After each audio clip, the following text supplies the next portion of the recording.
अस्सलाम वालेकुम, एक बार फिर से आपको खुशामदीद करती हूँ मोरविश कुज़ीन में। अगर आप मुझे इंस्टाग्राम पे फॉलो करते हैं तो लास्ट वीक मैंने ये इंस्टा स्टोरी शेयर की थी कि मैंने श्रिम्प्स ट्राई किए थे कपूतोज़ में, और वहीं पे जो लेडी मौजूद थी उसने फिर मेरी हेल्प की तमाम सीज़नें ख़रीदने में, और घर आते ही फ़ौरन ही ट्राई किया मैंने ये मज़ेदार से श्रिम्प्स जो मेरी पूरी फैमिली ने एंजॉय किए।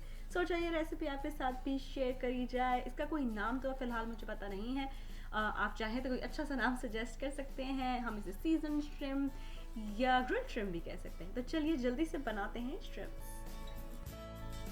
तो सबसे पहले हमें चाहिए होंगे श्रिम्प्स। मैंने ये रॉ श्रिम्प्स लिए हैं जिसकी टेल एस के साथ है। इसको मैं अच्छी तरीके से धोने के बाद इसकी टेल को निकाल के मैंने इसको एक मिक्सिंग बोल में डाला है। अब मैं इसके अंदर शामिल कर रही हूँ स्टेक सीजनिंग। आप किसी भी ब्रांड की स्टेक सीजनिंग ले सकते हैं। फिर इसकी मेन सीजनिंग जो कि मुझे उस लेडी ने हेल्प की है, गोया ब्रांड की एक मैक्सिकन सीजनिंग, इसका एक साशे मैंने इसके अंदर शामिल किया है। इसको अच्छी तरीके से श्रिम्प के साथ मिक्स करके इसको अब हम 10-15 मिनट के लिए साइड में रख देंगे। फिर उसके बाद एक फ्राई पैन में मैंने बटर डाला है। उस लेडी ने सिर्फ बटर बताया था, मैंने इसको हेल्दी वर्जन बनाने के लिए बटर और ऑयल दोनों में लहसुन के जवे शामिल किए हैं। इनको मैं 1-2 मिनट के लिए सिजल करूँगी। फिर उसके बाद मैं इसके अंदर वो मैरिनेटेड श्रिम्प शामिल कर रही हूँ। अब हम इसको मीडियम से तेज़ आंच पे रख के इतनी देर पकाएंगे कि श्रिम्प अच्छे से पक जाए, जो एक्स्ट्रा पानी है वो खुश्क हो जाए। इस बात का ध्यान रखेंगे श्रिम्प को हमने ओवर कुक बिल्कुल नहीं होने देना है, वरना वो बहुत चूई और ख़राब हो जाएंगे।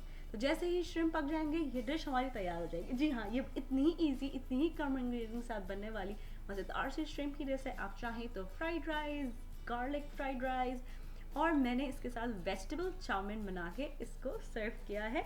चाउमीन की रेसिपी मैं आपके साथ ऑलरेडी शेयर कर चुकी हूँ और उसका लिंक मैं डिस्क्रिप्शन बॉक्स में डाल दूँगी।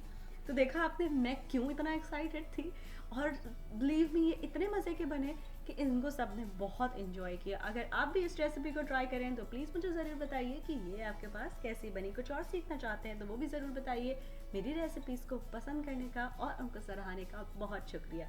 अल्लाह हाफिज़।